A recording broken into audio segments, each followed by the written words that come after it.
Hi hall, இது Thursday evening வந்து பார்த்தீங்கன்னா, நான் கல்லுப்பு வந்துட்டு வறுத்துட்ருக்கேன். இது எதுக்காக வறுக்கிறேன் அப்படின்னு பார்த்தீங்கன்னா, ஸோ இதை வறுத்துட்டு வந்துட்டு நான் பொடி பண்ணிவிட்டு பொடி உப்பாக வந்துட்டு நான் யூஸ் பண்ணுவேன். எப்பயுமே பொடி உப்பு வந்துட்டு கடையில் நாங்கள் வாங்குறது கிடையாது. இந்த மாதிரி வறுத்துட்டு தான் பவுட்ரு பண்ணி யூஸ் பண்ணிப்போம்.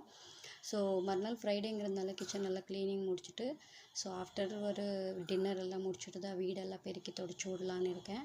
ஏன்னா எப்பயுமே வந்துட்டு நம்ம ஃப்ரைடே அன்றைக்கி துடைக்கக்கூடாது, ஒட்டனை அடிக்கக்கூடாதுன்னு பெரியவங்கெல்லாம் சொல்லுவாங்க.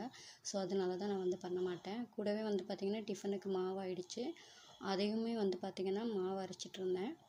அதுக்கப்புறம் வந்து பார்த்திங்கன்னா நான் ஸ்டவ் வந்துட்டு ஆன் பண்ணி குழம்பு வந்துட்டு சூடு பண்ணலான்னு ட்ரை பண்ணும்போது ஸ்டவ் ஆனே ஆக மாட்டேங்குது. லைட் ஒர்க் ஆகலை. என்னென்னு வந்து பார்த்திங்கன்னா என்னோடய பையன் வந்துட்டு விளையாடும் போது சின்ன பையன் அதில் கோதுமை மாவு வந்துட்டு ஒட்டி விட்டுருக்காரு. அதனால தான் ஆன் ஆகாமல் இருந்திருக்குது.